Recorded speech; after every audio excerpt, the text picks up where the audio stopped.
অনুচক্রিকা, তার মানে অনুচক্রিকার বৈশিষ্ট্যের সাথে লোহিত রক্তকণিকার মিল হচ্ছে দুইটার কোনোটাতে নিউক্লিয়াস থাকে না। ওরা অনিয়তাকার, তবে ওরা হচ্ছে গিয়ে গোল বা রডের শেপেরও হতে পারে। তাহলে এখন দেখো ওদের উৎপাদন হবে লাল অস্থিমজ্জার মেগাক্যারিওসাইট থেকে, এটা কিন্তু অলরেডি আমরা হচ্ছে গিয়ে আগে পড়ে ফেলেছি।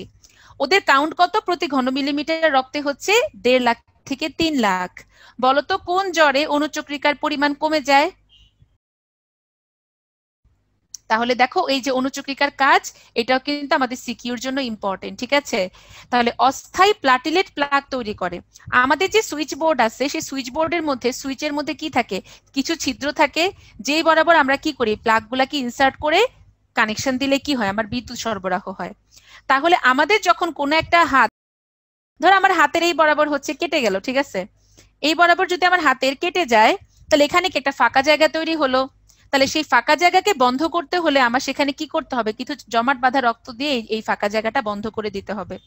তাহলে এই সুইচের ফাঁকা জায়গা যেরকম প্লাগ বন্ধ করে, সেরকম আমাদের কাটা স্থানটার ক্ষত স্থান পূরণের জন্য আমাদের অনুচক্রিকা যে প্লাগ ফর্মেশন করবে তাকে আমরা বলবো প্লাটিলেট প্লাগ।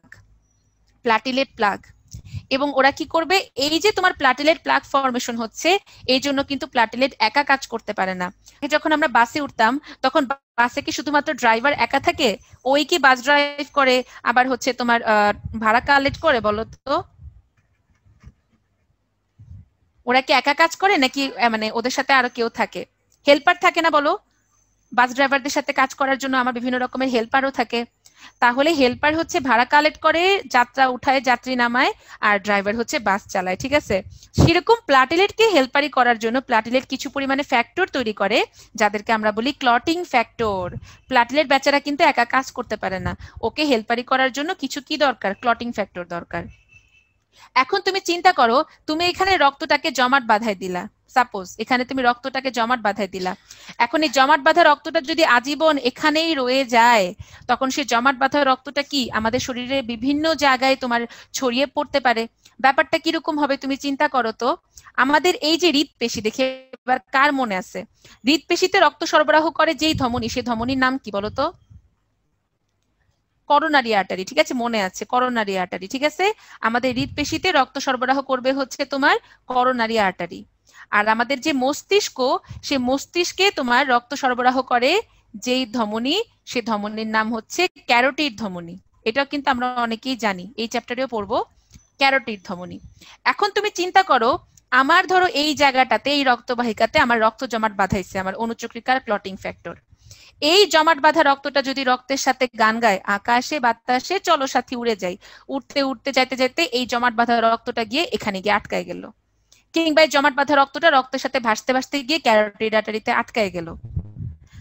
তাহলে করোনারি আর্টারিতে আটকে গেলে হৃদপেশি রক্ত পাবে না, অক্সিজেন পাবে না, তখন আমার হৃদপিণ্ডে কি হবে? Heart attack. আর এই করোনারি ক্যারোটিড আর্টারিতে যদি আমার এই রক্ত জমাট বাঁধাটা আটকে যায়, তখন মস্তিষ্ক রক্ত বা অক্সিজেন না পেলে আমার তখন কি হবে? স্ট্রোক। তাহলে এই যে ধমনীগুলাতে আমার জমাট বাঁধা রক্ত আটকে যাচ্ছে, এই প্রক্রিয়াটাকে আমরা বলি থ্রম্বোসিস। থ্রম্বাস মানে জমাট বাঁধা রক্ত, সিস মানে পদ্ধতি। এই রক্ত জমাট বেঁধে যাওয়াকে আমরা বলছি থ্রম্বোসিস। যদি করোনারি আর্টারিতে জমাট বেঁধে যায়, এটাকে আমরা বলতে পারি হার্ট অ্যাটাক। আর যদি ব্রেইনের ক্যারোটিড আর্টারিতে আটকে যায়, এটাকে আমরা বলবো স্ট্রোক। কখনো কিন্তু হার্ট স্ট্রোক হবে না, হার্ট, ঠিক আছে? স্ট্রোক অলওয়েজ ব্রেইনে হয়, হার্ট অ্যাটাক অলওয়েজ হার্টে হয়। তাহলে আমার অনুচক্রিকা যখন রক্তটাকে জমাট বাঁধায় ফেলবে, এরপরে কিন্তু আমাকে সেই জমাট বাঁধা রক্তটাকে গলায় ফেলতে হবে। এবং ততক্ষণে কিন্তু আমার এই রক্তনালিকার যে আবরণটা ক্ষতিগ্রস্ত হয়েছে, যে এন্ডোথেলিয়ামটা ক্ষতিগ্রস্ত হয়েছে, ওটা কিন্তু আবার পুনরায় তৈরি হয়ে যায়। আমাদের তো রক্তবাহিকার দুইটা প্রাচীর আছে, তিনটা প্রাচীর আছে, টিউনিকা এক্সটার্না, মিডিয়া ইন্টারনা। এর মধ্যে ইন্টারনাটাকে আমরা বলি হচ্ছে এন্ডোথেলিয়াম।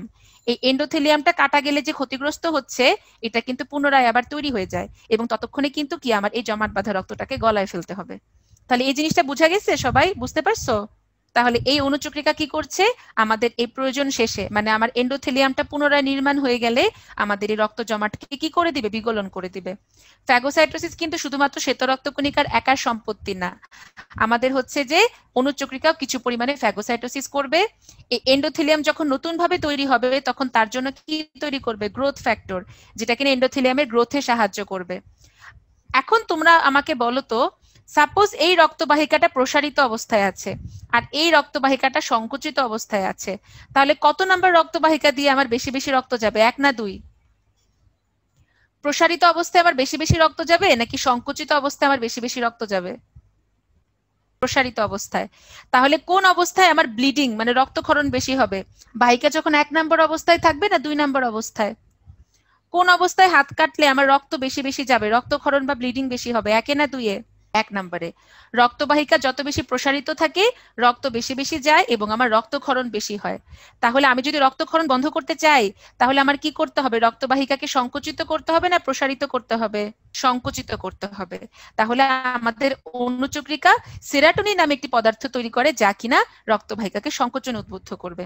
এই যে দেখছি অনুচক্রিকা যদি বেড়ে যায়, বেশি বেশি জমাট বাঁধলে আমার স্ট্রোক এবং হার্ট অ্যাটাকের সম্ভাবনা কিন্তু বেড়ে যায়। এবং আমাদের এই যে অনুচক্রিকা যদি বেড়ে যায়, এই বেড়ে যাওয়ার পদ্ধতিকে আমরা বলি থ্রম্বোসাইটোসিস, আর কমে গেলে আমরা বলি থ্রম্বোসাইটোপেনিয়া। পেনিয়া মানে কম, সাইটোসিস মানে বেশি। বেড়ে গেলে বলবো থ্রম্বোসাইটোসিস, কমে গেলে আমরা বলবো থ্রম্বোসাইটোপেনিয়া। ওকে, তাহলে অনুচক্রিকার কাজ শেষ।